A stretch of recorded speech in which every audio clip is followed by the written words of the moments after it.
Hi hello everyone, good morning সবাইকে। কেমন আছো তোমরা সবাই? আশা করছি অনেক ভালো আছো। আমিও ভালো আছি। কালকে তো মামা ওরা এসেছিলো, মামা, দিদি, ভাগনা। দেখো না, ও চিল্লাচ্ছে, বলছে আমার জন্য আইসক্রিম আর কেক বানাবা। তো কথা একটু তোতলে বলে। তো ওরা চলে যাচ্ছে, আজকে ওর স্কুলে আর্টের পরীক্ষা আছে, রং পেন্সিল নিয়ে যেতে বলছে। তো এই কারণে চলে গেল, নাহলে একটু দেরি করেই যেত।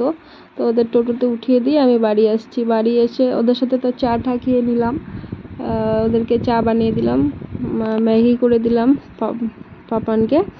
তারপর এসে আমি একটু পান খেয়ে একটু বসে মোবাইল ঘাঁটছিলাম। তারপরে ভাবলাম না, বেলা হয়ে যাচ্ছে, রান্নাটা করে নিই।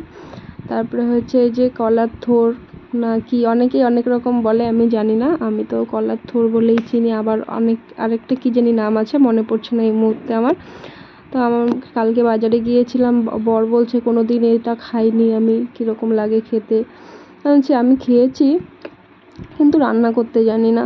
তারপরে ওটা সেদ্ধ করতে দিয়ে ওদিকে করছি, এদিকে এগুলো গুছিয়ে ফেলছিলাম। কালকে মামা এই যে লিচু নিয়ে এসছে গাছের বাড়ি থেকে, দিদি বাড়িতে দিতে এসছে, আমাদের বাড়িতে দিয়ে আসছে, আর আমাকেও দিতে এসছিল। আর আম নিয়ে এসছে কিনে। আমটা এত টক, কালকে আইসক্রিম বানিয়েছিলাম, তো আইসক্রিমের মধ্যে ভাবলাম ম্যাঙ্গো আইসক্রিম দুধ দিয়ে ম্যাঙ্গো দিয়ে বানাই।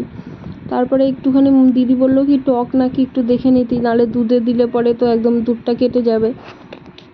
তারপরে মুখে দিয়ে দেখলাম সত্যি প্রচুর টক। তারপরে ওই যে ফ্রিজে রেখে দিয়েছিলাম, তো আজকে ওটা মেখে খাচ্ছি। আর এটা আইসক্রিমটা ওই যে কালকে আমার জামাইবু নিয়ে এসেছিলো কর্নেটোগুলো, তো ভাগনাকে দিয়ে দিলাম 3টা, আর 2টো রেখে দিয়েছিলাম, আমি একটা, ও একটা খাবো বলে।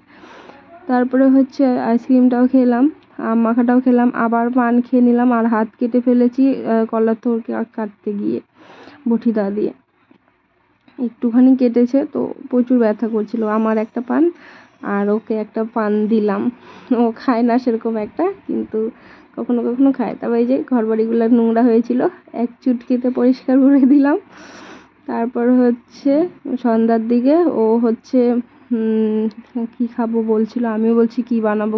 তারপর মনে পড়লো ভুট্টা তো আছে, কিন্তু ভুট্টাগুলো একদম কচি, এত কচি খেতে ভালো লাগে না। আর একটু যদি হতো তাহলে ভালো লাগতো। যাই হোক, তবুও একটু কষ্ট ছাড়াতে খুব অসুবিধা হচ্ছিলো। ছাড়িয়ে ভেজে দিলাম, খেলো, ও খেলো, আমিও খেলাম। তারপর ওই যে আরেকটা কর্নেটো ছিল, ওটাও খাচ্ছি। আর আমার এই যে স্বভাবটা খুব বাজে, আমি জানি না কে খায় এরকমভাবে চেটে, আমার খুব ভালো লাগে খেতে, সত্যি কথা বলতে।